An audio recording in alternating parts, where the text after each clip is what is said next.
Yes, Roma wines taste better, because only Roma selects from the greatest wine reserves for your pleasure. And now, Roma Wines, R-O-M-A, yes, Roma Wines presents Suspense. Tonight, Roma Wines bring you Mr. Joseph Cotten in That Thing in the Window, a suspense play produced, directed, and edited for Roma Wines by William Spear. Suspense, radio's outstanding theater of thrills, is presented for your enjoyment by Roma Wines. That's R-O-M-A, Roma Wines. Those better tasting California wines, enjoyed by more Americans than any other wine. For friendly entertaining, for delightful dining. But before we bring up the curtain on tonight's play and our star Joseph Cotten, let me make a suggestion. Why battle the crowds downtown when the obvious choice is found at your local wine merchants? Serve grand estate wines, selected by discriminating wine users everywhere. Yes, serve all 5 grand estate wines, the crowning achievement of Vintier's skill. Yes, right now a glassful would be very pleasant, as Roma Wines bring you Mr. Joseph Cotten as Martin Ames in That Thing in the Window, a tale well calculated to keep you in suspense.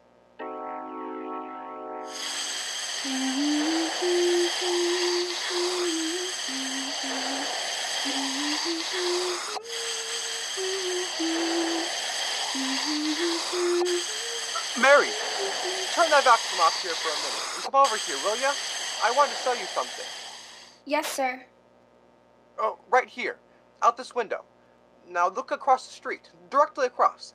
The opposite apartment. See that window? About 3 windows in from the left with the kind of blue draperies? Uh-huh. There's someone sitting there in a chair. He hasn't moved all night. I think he might be dead. Dead? Lord mercy, Mr. Ames. Take a look at him and tell me what you think. Okay, but I do not favor looking at corpses, Mr. Ames. It's unlucky. Now, which window did you say? 3rd one over? I wish I had my glasses with me. There. Right there. Where my finger's pointing. I'm afraid I don't see it yet, Mr. Ames. Oh, look. The window with the blue draperies. He's wearing a sort of gray suit. The arm... You see the arm hanging over the chair. No, sir. But you've got good eyes, Mr. Ames. If you see it, I'm not arguing with you. Now, what are you going to do about it? I don't know. I only began to notice it last night. I guess I first have to make sure the man's really dead. That's right, Mr. Ames. You don't want to get yourself into any trouble. Maybe he's only sleeping. Or maybe he's incapacitated. Maybe the poor soul is just an invalid. Eh? Maybe. Yes? Oh, hello. I'm Martin Ames. Are you the superintendent of this apartment building? That's what it says on the door. I've come to inquire about one of your tenants. Yeah? What is it? What do you want to know? I live across the street. Well, I'll be frank with you, sir. I've been looking out my window across this building now for 2.5 days. And there seems to be someone dead in one of the windows. Eh?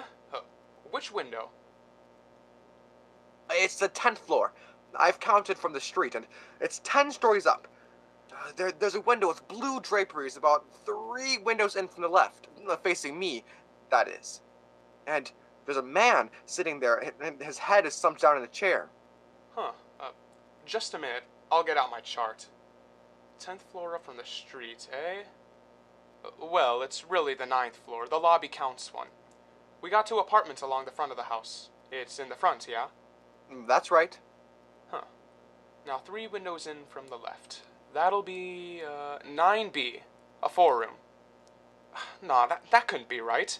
9B is 2 ladies. You say this is a man? Yes. The face isn't clearly visible. The head's slumped forward. He's wearing a gray suit, and he's sitting in a high-winged back chair. Huh, I don't place him. Well, maybe he doesn't belong in the house. Maybe he was visiting someone. Like I said, this is all conjecture, of course. He may not be dead, but I've watched him a good deal. I'm home a lot in the daytime. My profession, the stage, doesn't take up too much of my time. It looks quite suspicious. Okay, I'll check it out. Mind if I stick around? Oh, no. Sit down. I'll give 9B a ring first on the house phone. Hello? Oh, Miss Landis? Yes, this is Miss Landis. Who is this? This is Mr. Hanson, the super. Is everything all right up there, Miss Landis? Everything all right? Why, yes, of course. Okay, Miss Landis. Thanks very much. Thank you. Well, that's that. No soap in 9B. 9A is in the country anyway. If you got the window straight, like you said, it ought to be 9B. The single ladies? Yeah, only it couldn't be them. They're real old maids. They've been living in the house for years. Real old-fashioned type, you know. Say, if they knew you thought there was a man in their apartment, the two of them would just jump out of their skins. Whoa. I don't know what to say. You're sure it must be that apartment? Oh, yeah, that's the place, all right. But you probably just made a little mistake. You know how your eyes can play tricks on you. After all, it is a pretty wide street. I don't think I made any mistake.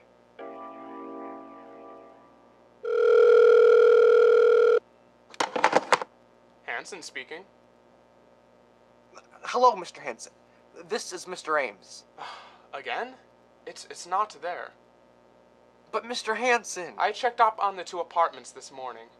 9A is back from the country. Everybody's okay. And 9B is out walking the dog.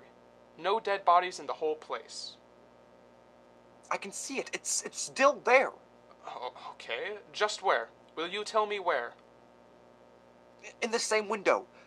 The one you said was 9B. Have you gone inside 9B? No. But I asked them if anyone was sick or dead, and they said no. You asked them? Why didn't you just search the apartment? What do you mean? Break in while they're out? No, search it while they're there. Ring the bell, walk in, and do it. Yeah, not without a search warrant from the police. These apartments don't belong to me. I just take care of the building for the company. Then let's call the police. Oh, no, not me, mister. I didn't see no dead body up there. Then I will. Well, after all, somebody's got to do something. I still maintain, officer. These two sisters are as refined ladies as you can find anywhere. High class, nice church-going ladies. They used to teach school up here at PS 33. That don't mean a thing. As it happens, there's a play on Broadway right now in which two nice old ladies commit murder after murder. They got a dog in there. Now, will you tell me one dog that would stay for almost a week in a flat with a dead person? I'm not telling you anything. All I know is this gentleman, Mr. Ames, here reported a stiff over here. If he says there is one, there is, until it's proved different. Right, Mr. Ames? Well, I keep seeing the thing day in and day out. I'm not working at the moment. I'm being home so much. None of the other neighbors have complained. Well, dead bodies ain't exactly, right this way, please. I hope they're home. If they ain't, you got a pass key, haven't you? Oh, yeah, but we're not supposed to use it unless for an emergency. This is an emergency. The dog bite? Sometimes. Get down, Buster, get down now. Yes? Who is it? We're awfully sorry, Miss Landis, but there's been some kind of mix-up. These two gentlemen want to look over your apartment. But why? It's not for rent. I know, it's just that they want to search around and check for, Come on, cut out the palaver. Hey, look, lady, a dead body's been reported sitting in one of your windows. What? Yeah, this guy lives across the street, and he's been seeing it for over a week. Oh! Now, come on, open up. A dead body? But that's impossible. My sister and I live here all alone. Yeah, we know all about it. Excuse me a minute, I'll call my sister. Vivian! Vivian! Oh, come on. It's the police! Hey, lady, come on. I'm not standing out here all day. Come on, give me the pass key. it won't do no good. They got a chain on the door from the inside. Open up in the name of the law. How do you do? I am Vivian Landis. May I ask you what this is all about? Certainly. Lady, I got a search warrant made out by this gentleman. He said to search your place. He said you got a dead body in there. A dead body? Why, that's perfectly ridiculous. It is, but it's been reported. Now kindly take that door off the chain and let us through. Of course.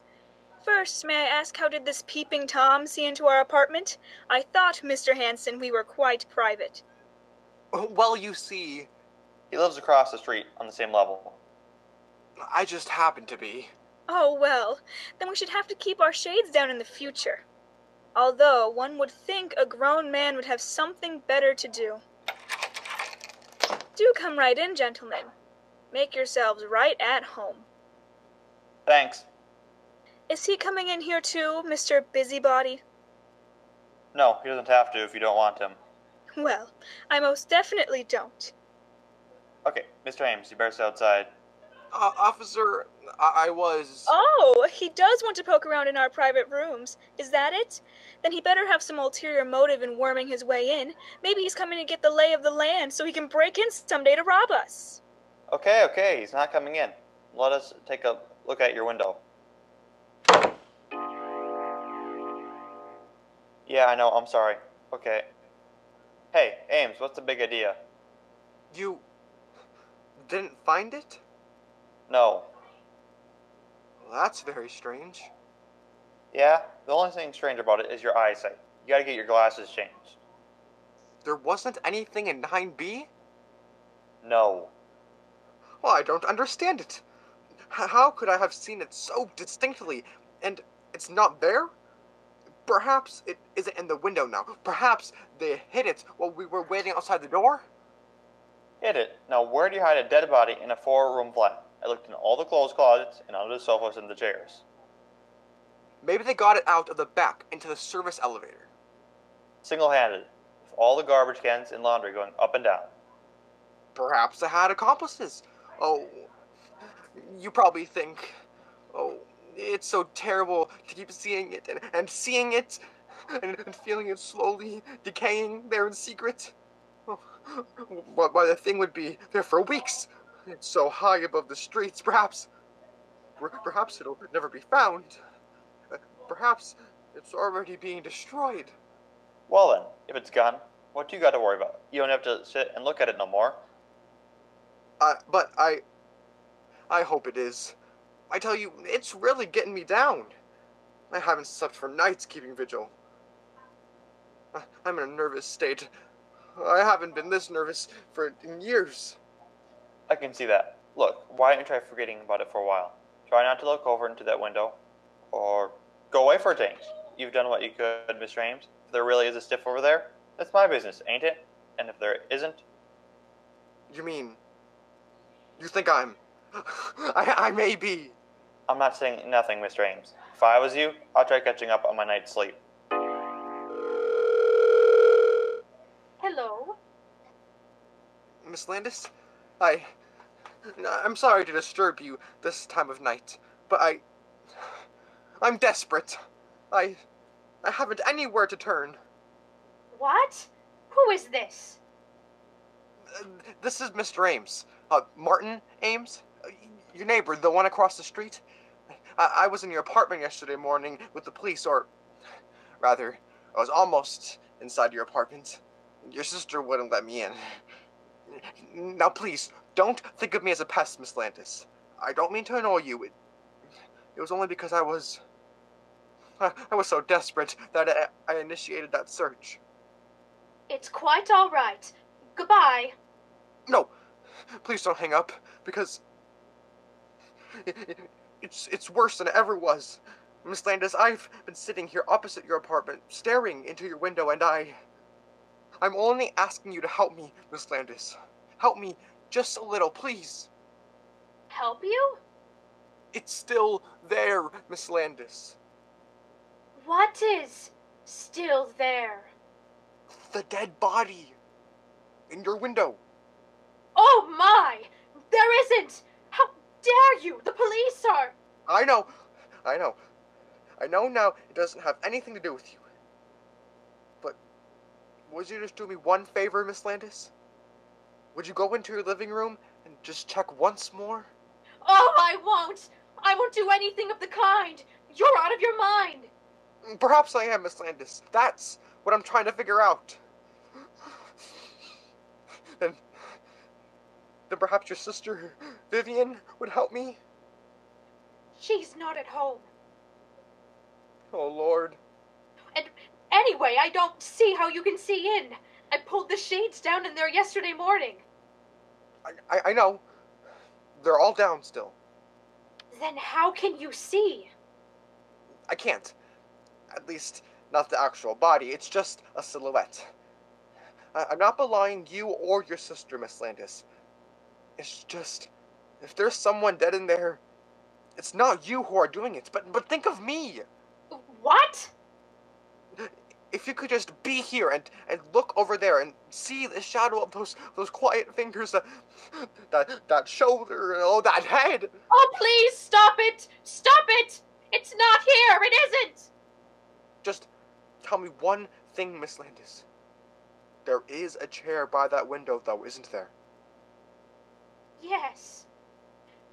There is a chair. Oh. A high-backed wing chair? Uh-huh.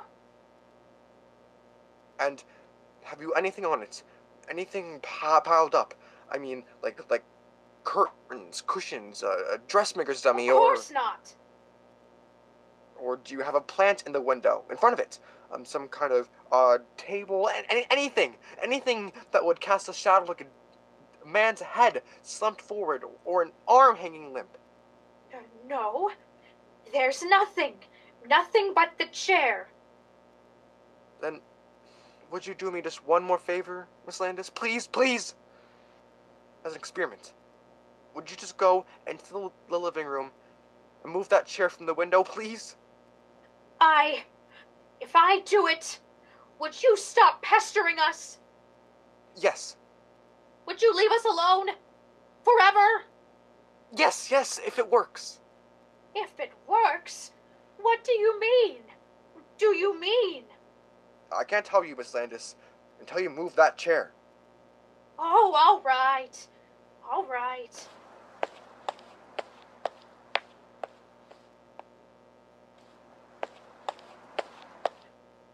Hello?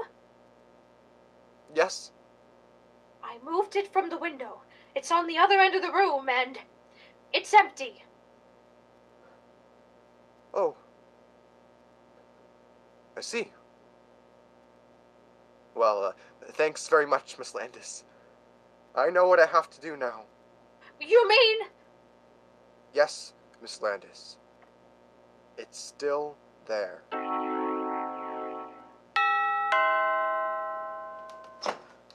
Miss Landis. Where is it? I want to see it at once. Oh, yes, Miss. Come in. I hope you'll excuse my appearance. I just passed another sleepless night. So has my sister, and so have I. What do you mean by this business, Mr. Ames? You have frightened my sister half to death.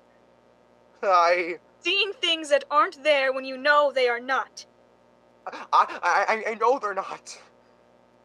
Oh, I wish they weren't. I wish to heaven I never looked out that window. I wish those walls were solid stone, and your walls, oh. You are a sick man, Mr. Ames. Oh, am I? Oh, I wish I were. But I'm perfectly sane and well. I went to that psychiatrist yesterday, and guess what he told me? There's nothing wrong with me, nothing! I can't believe that. I suppose it's a form of madness to persist and persist in this hideous image. But not me, Miss Landis. No. I've come to a completely different conclusion. And what is that? The supernatural. The supernatural? A ghost? What nonsense, Mr. Ames. Yes, I suppose it's nonsense to you. Yes? You've been a school teacher. You believe in logic, common sense. The things that give us the pretense of solidity in this frail life of ours. But I have eyes. I've always had this feeling for the hidden beyond, the intangible, the shadowy. We are children, Miss Landis. Children playing along the edge of the ocean. We laugh and toy with the waves and mock fright. But sometimes one of us slips down into the darkness. Sometimes the depths rise up and we glimpse at the yearning things of the eternal. You put things rather oddly, Mr. Ames. Just exactly do you mean? Simply this. I checked on that building with the real estate agents last noon after I left my psychiatrist. There was a murder. In our apartment? Oh, the reports don't say. You know how they try to hush those things up. It was a man. A young man. A lover of one of the tenants. Miss Sweetser. Sweetser? Why, that's the name of the people who lived there before us. Oh. They were an elderly couple, Mr. and Mrs. Sweetser. I never saw any Miss Sweetser. She died. She was the daughter. She killed herself afterwards by jumping out of one of the windows. Oh, how perfectly awful. A rather ghastly coincidence, isn't it? Was it out our window? No. She must have been a very neurotic person, though, this Miss Sweetser. Half crazed, almost with love and jealousy. I checked over tales of an old newspaper. She cut his throat. Nearly decapitated him. It said when they lifted his body out of the chair later, his head almost rolled. Excuse me. Mr. Ames, I'd rather not hear, I still can't believe that if there is something, if there could possibly be something, why haven't we seen it too? Why should you? Haven't you seen it, Miss Landis? No. Are you sure? Never. Perhaps in the middle of the night, getting up and passing the room, seeing that chair outlined against the window? Just in a passing glimpse. You never had a glimpse? No. I really must be going. No. Please stay and look at it. I want you to see it out of my window. No, my sister Elaine, she's very nervous. I can't leave her so long alone. Then how will I know? How, Miss Landis? I thought you can hear. No, especially. It'll only take a minute. Really. It'll only take a minute. It's right in here. In the bedroom. I just gotta let up the Venetian blinds. Oh, Miss Landis, don't go! Miss Landis? Hello? Hello, Sargent. This is Ames. Martin Ames. I just called to let you know, I think you're right about that good night's sleep. Yes. I'm going away tomorrow for a long rest. Shutting up my apartment. I'm all tied up in knots. I don't know what to think. Oh, they did. Yes. I saw the moving van in front of the house, but I didn't know it was those two sisters. Couldn't take it, huh? Well, I can't take it much longer myself. Whoa, Martin! Bravo! Bravissimo, old boy! Shh. Not so loud. Why all the mystery? The superintendent, doesn't like me. Well, you think he wouldn't like you grabbing this beautiful apartment right from under his nose. Oh, he probably had it promised to a friend. But you've got it now, Ronald. Just as I said. So I have, old boy, so I have.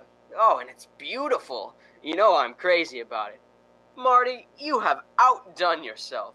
Oh, you've been more than generous. Think nothing of it, Ronald. I was glad to do it for such a distinguished colleague. Oh, well, it was certainly nice of you.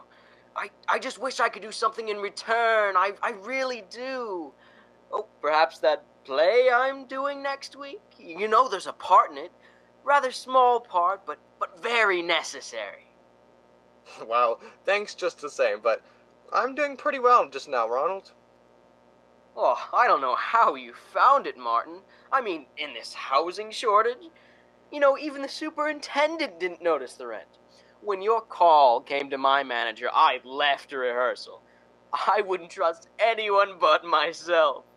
I left the whole cast just standing there when I came over. And then when I asked this gloomy character, Hanson, he just said nothing about it. Well, I insisted, of course, and I told him who I was, and finally he pulled. Sure enough, these two sisters just decided to move out. I hope you didn't mention my name. You know, if Hanson knew that I tipped you off, he'd... No, you asked me not to. Anyway, I think my own name was enough. Seriously, Marty, how did you know? Were they friends of yours, or...? No. It's a long story. Come, let's sit down, shall we? In the living room. No. You take the chair. I guess they must have left that when they moved out. Oh, well, thank you. Well, to be frank, Ronald, I got this apartment by a ruse. A ruse? What kind of ruse? Oh, a pretty nasty one, actually. I frightened the last tenants away. I told them I saw a dead man sitting here in this window. No, not really. Oh, how clever of you. Of course there was one. You see, I live across the street. Directly across from the apartment there with the French curtains. One night, just sitting there late, I got an amusing thought. There was a kind of shadow in this chair. The one you're sitting in. It reminded me a little bit of a corpse. And it came to me that it might be fun to create a great paw, a character. A corpse that wasn't there. Oh, I don't follow you. Some actors need a play, Ronald, to create a character. Others, the great ones, work out their own dramas. I proceeded to invent a part of myself. I was the eyewitness, the innocent bystander across the street who saw a corpse in here. And I kept seeing it, and finally, by the power of suggestion, it became real enough to frighten them away. Huh. Oh, very clever. Isn't that, rather drastic? I always hoped we'd be neighbors, Ronald. As a matter of fact, the whole idea for this came to me that night in October. When you turned me down from that part outside of Sardi's. Oh, don't you remember? You said you were looking for a place then. Oh, yes. It was then I thought how nice it would be to see you right across the street, sitting in this window. I simply had to bring it about.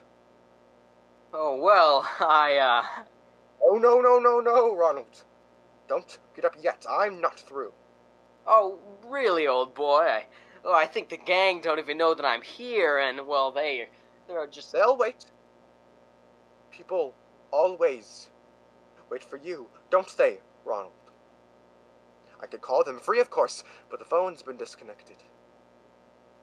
Well, I'm afraid that, which way's the door, old boy? Really, Marty, it's been very kind of you to... Don't you like the apartment, Ronald? Aren't you gonna take it? After all my work? Oh, yes, I like it very much. Oh, the door's locked! Yes, Ronald. I'm afraid you'll have to find your way out alone.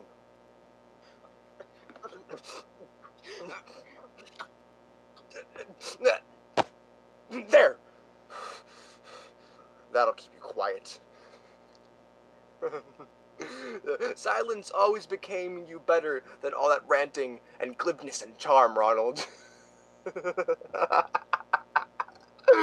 And now, oh, you've got the part for you. A part to end all parts entirely in a chair. There's not much action, not a line for you. Just sit, Ronald. Just sit in this chair by the window here. Oh, it'll be the greatest performance of your career. You like to hog all the fattest roles for yourself, didn't you? Well, this is a part that's been talked up and down this street for weeks. You'll play the part of a corpse. A corpse that never was. A hallucination in my brain. And who will be your audience? I will. I, the insignificant, outmoded ham who wasn't fit to appear in your precious plays, but good enough to put you here, Ronald.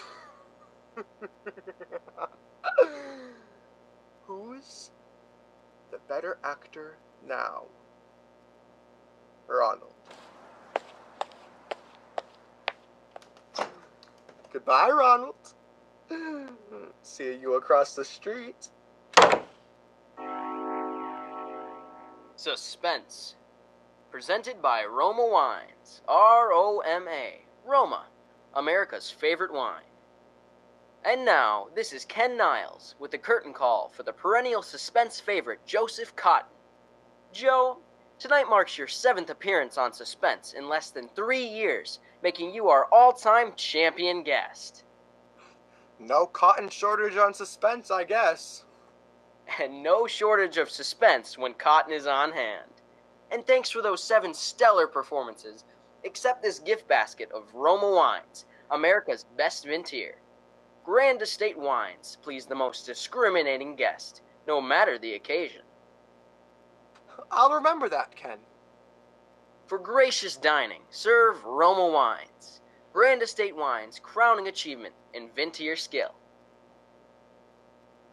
Good tip, Ken. But I must know about next week's show. Next week's show is by England's #1 mystery writer, Agatha Christie, and the star will be the most provocative actress to be featured in a long while, Miss Lily Palmer. Well, I've never missed a suspense show yet, and next week's show sounds even more intriguing than normal. I'll be sure to tune in. Good night. Good night, Joe. We're all looking forward to seeing you in David O. Selznick's production of Duel in the Sun. Next week, same time, you will hear Miss Lily Palmer in Suspense, produced, edited, and directed by William Spear for the Roma Wine Company of Fresno, California. Stay tuned in for the thrilling adventures of the FBI in Peace and War, following on most stations in this system. This is CBS, the Columbia Broadcasting System.